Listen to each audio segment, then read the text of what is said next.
Bismillahir Rahmanir Rahim. Alhamdulillah. Wassalatu wassalamu ala Sayyidina Rasulillah wa ala alihi wa sahbihi wa man wala. Welcome back, everyone, to another lecture in Crimes and Punishment, Part 2. In the last lecture, we began talking about the spoils of war. But before we talked about the spoils of war, we talked about the immediate personal belongings of combat. And if a Muslim soldier in a legitimate jihad either killed or isolated or neutralized an enemy combatant, they have the right for their personal belongings. Now we will begin, inshallah, from this point till the end of the section to talk about the spoils of war. And this is an intricate part of Islamic law in which there's a whole host of things that come into the possession of an army after a victory, and therefore how are those things supposed to be distributed? What if some of those things are not considered pure by our legal standards, if they're considered najis, and things like that. So we're going to talk about the fifths, distributing things in the akhmas and the fifths, and then 4/5 go to the people that participate in the battle. We'll talk about that. What does that mean?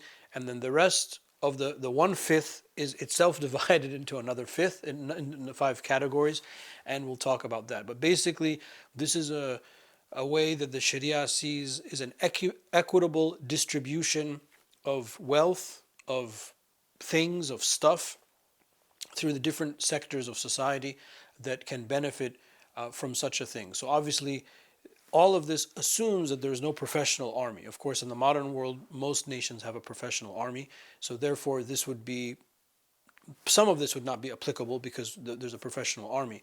But the idea behind this is that the people that went to battle supported themselves to go to battle, and therefore had to acquit themselves to go to battle, and are using their own wealth, their own property, and then therefore this is a way to repay them so they don't suffer economically. So this lecture will be dedicated, inshallah, to talking about all of those permeations. There are some interesting points of law that we'll talk about, especially when it talks about some of the portions going to the Prophet ﷺ and then the family of the Prophet ﷺ. So we'll talk about all of that. We'll begin the discussion, inshallah, in the next clip.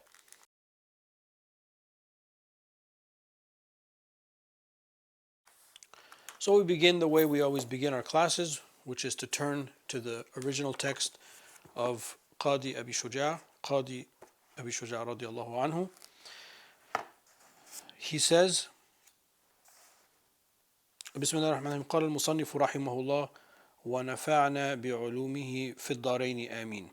فصل في الغنيمة ومن قتل قتيلا أعطي سلبه وتقسم الغنيمة بعد ذلك على 5 أخماس فيعطى 4 أخماسها لمن شهد الوقع ويعطى للفارس 3 أسهم وللراجل سهم ولا يسهم إلا لمن استكملت فيه 5 شرائط الإسلام والبلوغ والعقل والحرية والذكورية فإن اختل شرط من ذلك رضخ له ولم يسهم له ويقسم الخمس على 5 أسهم سهم لرسول الله صلى الله عليه وآله وسلم يصرف بعده للمصالح وسهم لذوي القربى وهم بنو هاشم وبنو مطلب عليهم السلام وسهم لليتامى وسهم للمساكين وسهم لأبناء السبيل. So I kind of took it from the beginning. So let's read that together, inshallah, the translation. So Qadi Abu Shuja' radiallahu anhu, he says, may Allah Ta'ala have mercy on him, may we benefit from his knowledge in this world and in the next, inshallah. Spoils of war. So let me just read the whole thing, even the sentence that we did last class. Whoever kills or disables an enemy is given his personal belongings. So that was the last class. After this is taken care of, the spoils are distributed into 5/5. 4/5 are given to by the way, this is one of the reasons why math was actually one of the traditional subjects that was taught in Islamic studies at Al-Azhar and other places, because not just in the chapter of inheritance, but all throughout you have fractions. So I mean, these are simple things, but that's why one of the reasons math was a core subject. Okay. After this is taken care of, the spoils are distributed into 5/5. 4/5 are given to those who participated in the battle, Cavalry receive 3 shares, foot soldiers receive 1. Shares are given only to those who fulfill 5 conditions. The recipient must be a Muslim, mature, of sound mind, free, and a male. If one of these conditions is missing, the person is given a token payment at the Imam's discretion. Token payment is an accurate translation, but token payment as an English construct almost seems like it's, as we say in Arabic, a kalam. It's like a token, but it's not. It can be a substantial amount. But I mean, it's a correct translation. But we'll comment on it. And then 1/5. So that's the 4/5 are distributed that way, and then 1/5 is divided into 5 shares. One for the Prophet sallallahu alaihi wasallam. After him, alayhi salatu wasallam, it is distributed for public welfare. One for the relatives of the Prophet ﷺ, which are defined in the Shafi'i madhab as Banu Hashim and Banu Muttalib. We took this in the zakah section, but we'll redo it again. One for the orphans, and one for the wayfarers. Okay, those are the sections that we're going to talk about, or the portion of the text for today's lecture. Let me get our little book of Adillah here.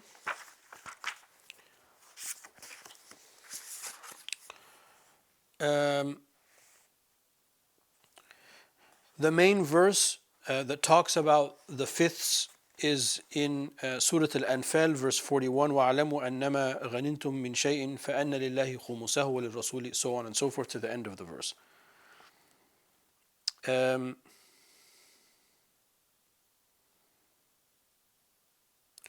In a hadith that's narrated in Bukhari,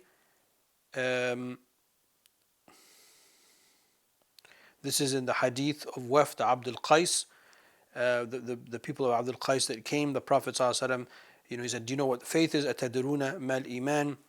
And he goes through, that you say the shahada, etc. At the end, he says, "Wa an ta'tu min al-ghanami al-khums," and then you take from the spoils of war a 5th.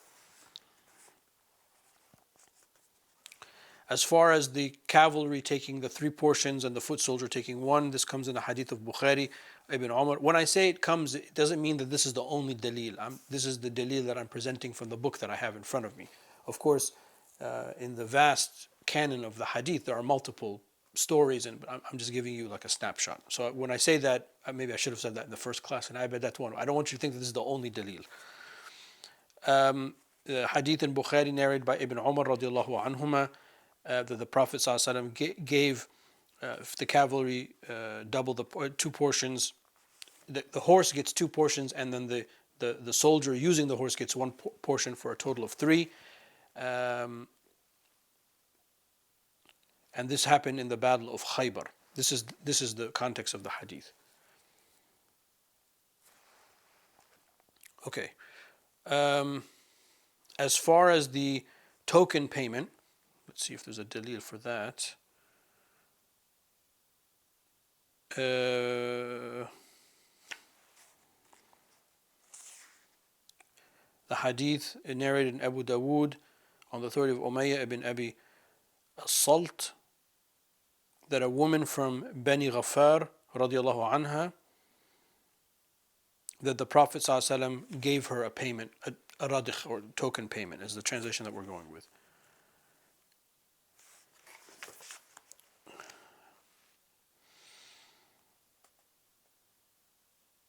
Yeah, I mean the full verse. That's the main dalil. Verse 41 of Anfal. وَاعْلَمُوا أَنَّمَا غَنِمْتُم مِّن شَيْءٍ فَأَنَّ لِلَّهِ خُمُسَهُ وَلِلرَّسُولِهِ وَذُوِي الْقُرْبَى وَلِذِي الْقُرْبَى وَالْيَتَامَى وَالْمَسَاكِينِ وَابْنِ السَّبِيلِ. And those will be explained.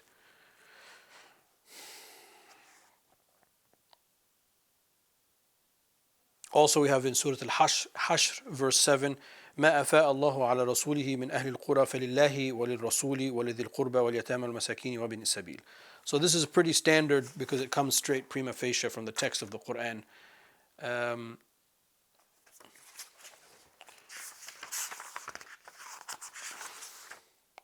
Yeah. Okay. So from the Adillah point of view, that's enough. Let me get the Hashia going so we can have a discussion together on all of this very important part of Islamic law, even though it might seem obtuse at times, but part of our tradition, and our goal is to keep our tradition going, to teach and to continue the tradition. Nonetheless, we always benefit from what we read. So we talked about the personable effects of hand-to-hand combat and that kind of stuff. So now we talk about al-ghanima, and that's sort of what is taking of the spoils of war. So you have to understand, again, just to draw our attention back to my example of nation A, the Muslim nation A fighting nation B, nation A going out to fight nation B. There's a state of aggression and warfare between the two nations. Now, you have to understand that in war, it takes a lot for people to do battle. There's a whole infrastructure. It's not just the people on the front lines. There's the people on the front lines, and then there's all the support that goes to the front line. In that support, there are going to be all sorts of supplies.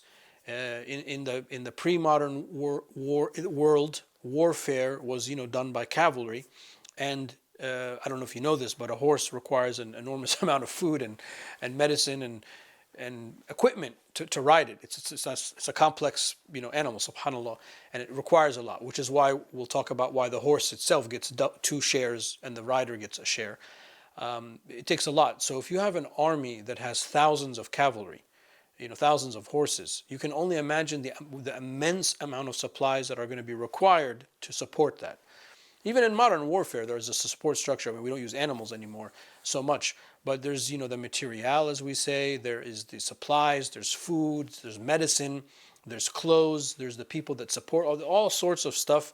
That if one army is victorious over another army, all of that stuff of the losing army is automatically going to be. Now that's what the spoils of war are.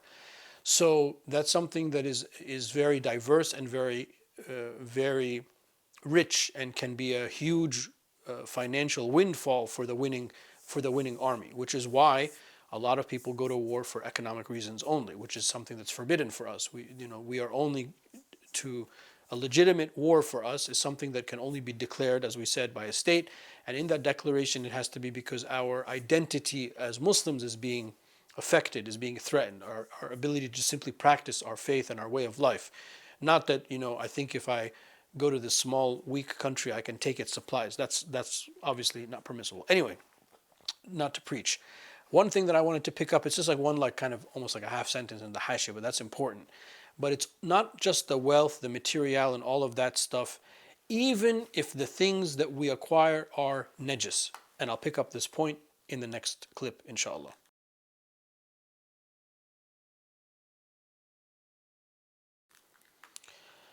So when nation A is victorious over nation B, it comes into possession of all of these things. Some of those things might be what we would consider najis. So dogs, pigs, alcohol, these are the kind of the standard things for us. They all are still part of the spoils of war that will be taken, and something will be done with them to the benefit of the state. So the way it's phrased, so he says, for example, al-mal, wealth or money, وَمِثْلُهُ الْإِخْتِصَاص, and likewise things that are specific. And that is the word that Islamic law uses for ownership of najis things. Remember, we talked about in the transactions chapter, we talked about not being able to transact in things that are najis. But realistically speaking, dogs are an essential part of life, especially agrarian life. So we said to enable ourselves, the Sharia loophole that we have to enable ourselves to be able to transact in those things, we said رَفْعَ الْيَدَ عَنِ الْإِخْتِصَاص, to remove the hand over ownership or specificity. So al-ikhtisas is a catchword in Islamic law, especially in the Shafi'i madhab, to indicate the ownership. And I do ownership in air marks because we can't own something that's najis, but we say it is specific to you. Khas bik, it's specific to you. Even those things, kal khamri, khamr, kalb, etc. Like alcohol, dogs, and things like that. So that's how those type of najis things or unpure things spiritually or religiously dictated impure things, najasa, would come into the positions as well. I mean, it's a very small point, but I just wanted to highlight this very interesting that there is, again, the Sharia always deals with the reality of the human condition. This is a real thing, a real thing that could happen, and therefore it's something that is taken into consideration. So all of that stuff is going to come in and now needs to be distributed. Okay. So the first thing he says is all of that stuff is assessed, which, by the way, also necessitates that there is a Sharia expert attached to the army for these purposes. And they usually call them Qadi al-Askar, the Sharia judge of the army. And some modern Muslim nations still have like a mufti of the army or a mufti of the armed forces and stuff like that for exactly this reason. Because there are going to always be special circumstances, special questions, special scenarios that people that are serving the country in the armed forces in all of its different branches will have. And therefore, this is almost like you can think of as a subset. If we had a traditional Sharia college, which we're trying to do for you guys in English, there have to be specializations. Somebody will specialize in inheritance fiqh. Somebody will be specialized in siyasa sharia, Islamic governance, of which jihad would be a part. Some people would specialize in fatwa. Some people specialize in judge courts, al-qada, so on and so forth. Okay, so because of all of this stuff is so enormous, can be enormous. I mean, mind-boggling enormous, the amount of things that can come into possession, especially in larger wars and larger conflicts. There has to be a way to assess the value of that, and then therefore do what he's going to say now in the book, which is to carve all of that into 5 portions and to take 4/5 of that and then distribute it in this way. So even though we're kind of reading it quickly, I want you to also imagine that this can be a very complicated process. 4/5 are given to those who participate in the battle.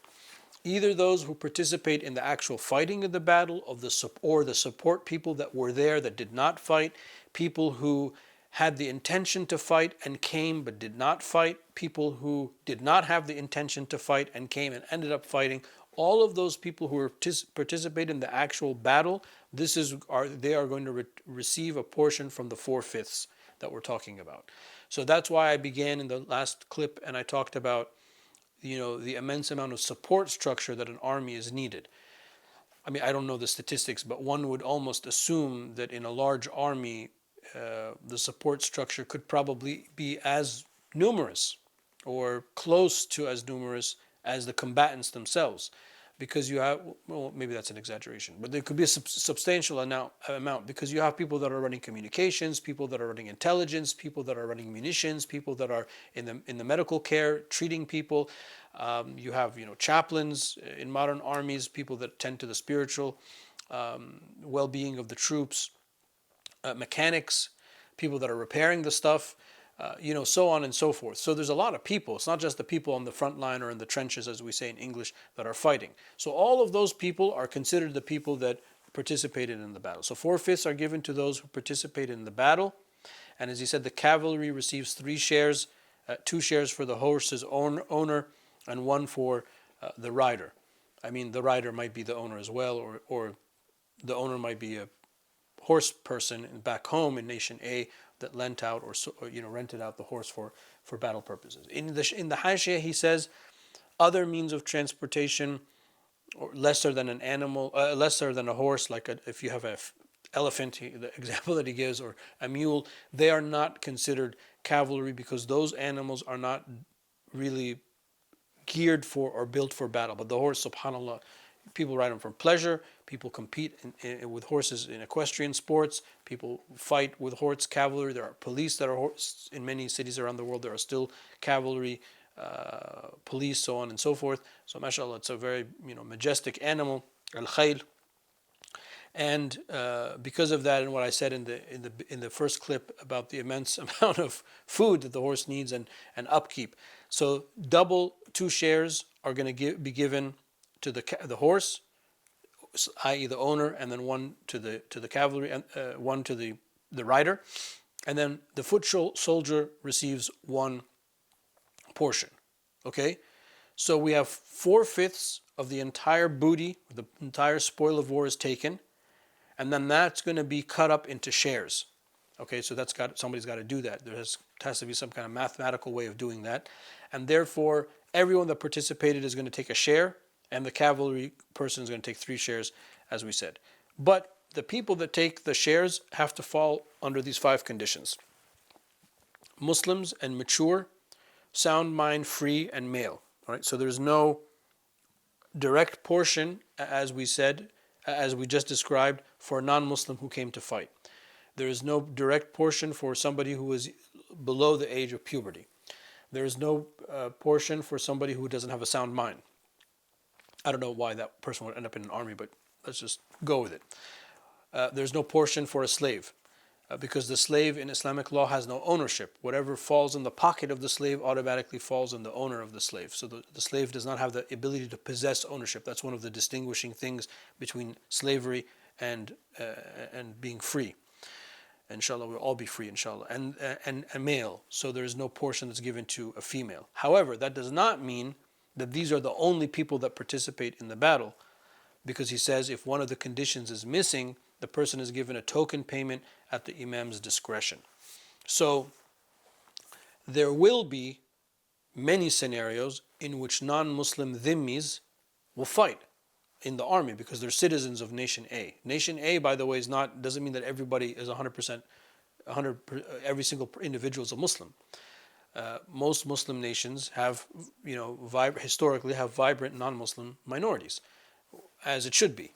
And sometimes those minorities could be 15-20% of the population. So the homeland is the homeland, irrespective of faith. If your home is your home, and your home is deserving of being protected and being defended. So if a non-Muslim citizen goes and fights, or women that go and fight that serve usually in auxiliary and support staff, things like that, those people will also be able to get a portion. They're not going to be left, holding the can, but it falls under a different portion of law, which is the discretionary portion or discretionary amount, token amount, described by allotted by the imam or the general or the deputy of or somebody kind of legal authority. Maybe it's the Sharia expert that's with them, the qadi or something like that. So they're also going to get a portion. It'll be a little bit less than the actual 5th, but if you think about all of that stuff that comes in that constitutes the spoils of war, one portion of all of that stuff is quite a lot. So it's going to be a sizable amount. So that's why I said in the beginning, token might not be I don't want you to think the wrong, it's a right translation, but I don't want you to think the wrong thing when you hear that word. Okay, we'll pick up the discussion in the next and final clip, inshallah.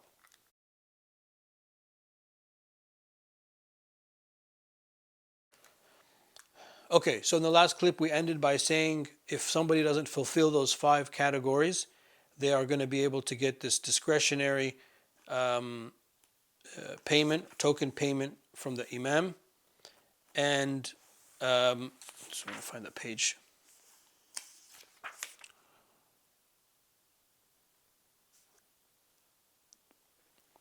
Which is called ar-radhu.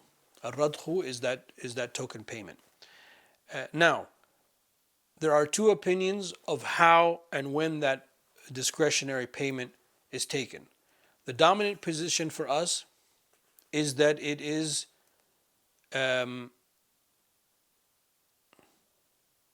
taken from the 4/5. The weaker position, or the second position, which is just not as strong, is that it is taken from the whole spoils of war. It's just a technicality, because the difference is going to be that 1/5 that's going to be portioned off away from the 4/5. That's just something I wanted to mention. Maybe I shouldn't have. Maybe it's too minor of a point, but I mentioned it, so there it is. Okay, now we have 1/5 left, right? So 1/5 is divided into 5 shares. Now this is important because now we are going to see how this money flows through different sectors of society. And this will be almost like a mirror of the zakah. So the zakah is one way that the larger community supports, and wealth is redistributed to support different people that need it. And then the kafara, people that violate an oath and they have to feed the poor and the needy, etc. That's another way that money is distributed through society. And the fifth of the spoils of war, and that fifth is divided into five categories. The first one is for the Prophet himself, sallallahu alaihi wasallam, and during his lifetime, his earthly life, alayhi salatu wasalam. This is what he used. This is what supported him. This is what supported his family, and he was free to do with it what he wanted. But because after the Prophet's passing to Ar-Rafiq al-A'la, alayhi salatu wasalam, it doesn't mean that that fifth no longer exists, that fifth now goes to the general welfare. So it's as if the Prophet alayhi salatu wasalam stands and represents for us, alayhi salatu wasalam, all good. So his presence and that fifth is sort of redistributed and it's spent on anybody that needs it. So some of the examples that he gives, he says, it's given, for example, to the judges and the ulama that are teaching the deen. Not the ulama that serve the army, they are taken a stipend from Baytul Mal, but this portion of the fifth, the one-fifth of the one-fifth, I hope you're with me, can be distributed, for example, for teachers. Or people that are on the frontiers, defending the borders, things like that. So there's a lot of good, the general welfare of the Muslim, and this comes into the purview of the Imam, the siyasa of the Imam. It's his purview to be able to distribute and to opine on how that is to be redistributed. Number two, for the family, the Qurba, the family of the Prophet ﷺ, and for us that's the descendants of Banu Hashim and Banu Muttalib. An interesting thing is that only if you are a descendant by your father, not by your mother, which is interesting because and this is something that I'm just flagging it now, I want to look into, because if you think about it, the origin of Ahlul Bayt, it all goes through Sayyidah Fatima alayhi salam. It's all based on a woman to start out with, because they are her children, Al-Hasan and Al-Hussein and Zainab. And in most countries, I think, that have a Niqabatul Ashraf, a syndicate that kind of manages the descendants and certifies the different families, my understanding is that most of them allow the certificate to be issued for those that are descended from Zainab alayhi salam. But in the fiqh, this particular portion, the nasab, the lineage has to be established from the father, which is something that's interesting. So the other families, the other tribes in Quraysh, in Banu Hashim, like Abd al-Shams and Banu Nawfal, Banu Abd al-Shams and Banu Nawfal, they are not taken into consideration. For us in the madhab, it's Banu Hashim and Banu Muttalib, because these are the clans that supported the Prophet ﷺ in the dawah, and therefore the family, the Ahlul Bayt, from this point of view, are defined by them. Ahlul Bayt has different definitions. This is one definition for its use in fiqh. From the use of barakah and being a descendant of Sayyidina Muhammad and the family, it has a wider definition, so on and so forth. So this is something that's specific to fiqh, and it's the same definition that we had when we were talking about zakah. Okay, so one portion for the Prophet ﷺ, one portion for the relatives of the Prophet ﷺ from Banu Hashim and Banu Muttalib, and then for the orphans. An orphan is defined for us as somebody who has no father.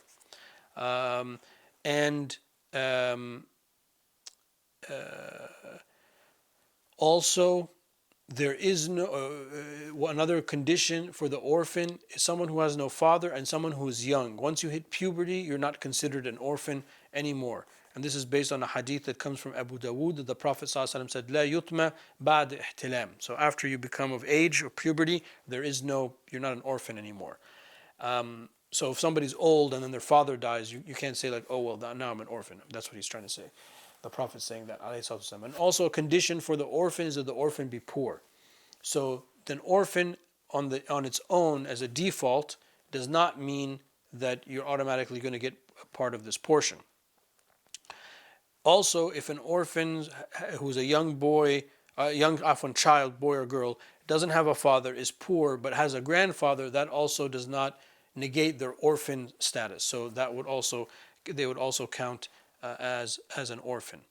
And then the next one is for the wayfarers, Ibn Sabil, and these are the same people that we talked about in the zakah, the people that are traveling and don't have ability to get home, and they need money to get home. Now, sorry, I think I missed one. I did miss one.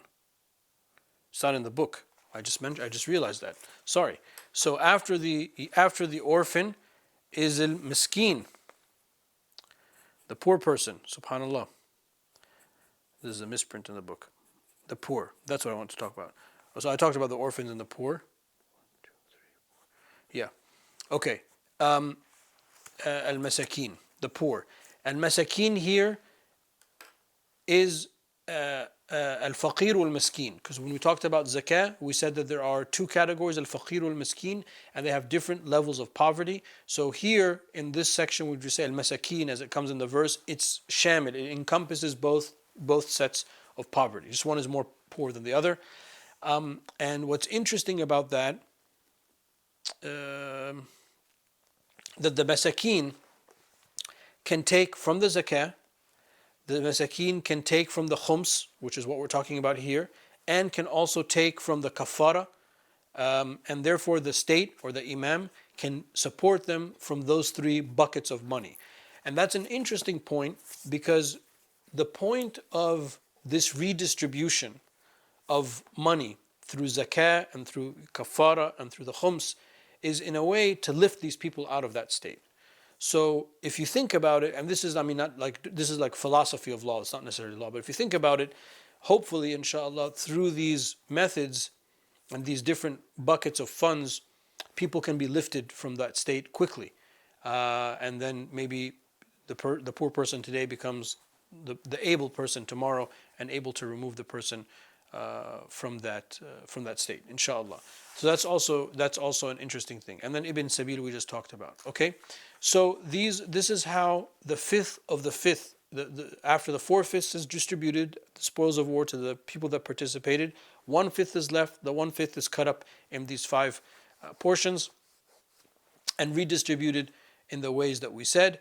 And this is a significant part of Islamic history. So it's impossible for you to read Islamic history and not understand that this is in the background, because these type of economic transactions or economic situations are happening all throughout Islamic history, and a cause of great amount of wealth and stuff to come into the body politic and to Bayt al-Mal.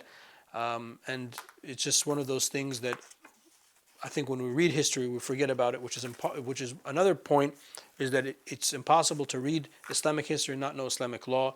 It's impossible to study Islamic law and not know Islamic history. Wallahu ta'ala a'la wa a'lam, wa sallallahu ala sayyidina wa maulana Muhammad wa ala alihi wa sahbihi wa sallam.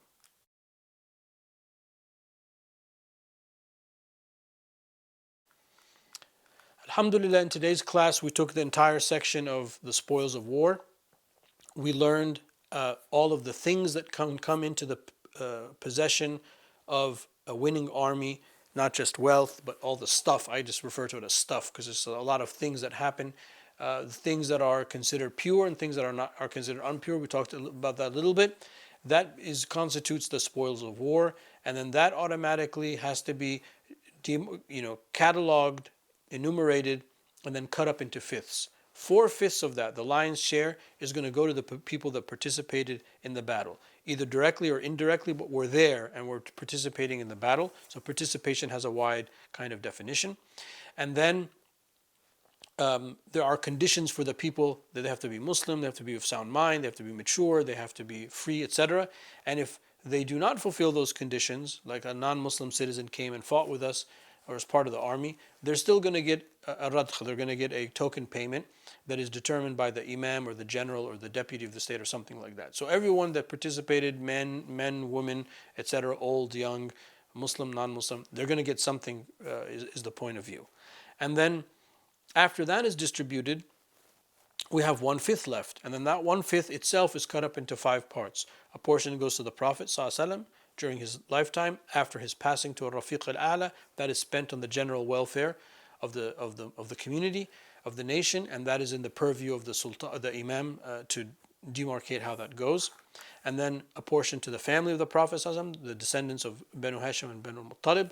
And then we said the orphan, the person who has no father, is young and poor, the poor person, and masakin, and wabin sabil, the person, the wayfarer, which are similar categories or the exact categories that we found in the section of zakat. And one thing that I highlighted is from sort of the philosophy of law point of view, it's interesting that these categories, especially the poor person, they can receive funds from multiple buckets. One bucket of zakat, one bucket of kafara, of breaking the expiation for breaking the oath, and one bucket from the khums that comes from legitimate warfare.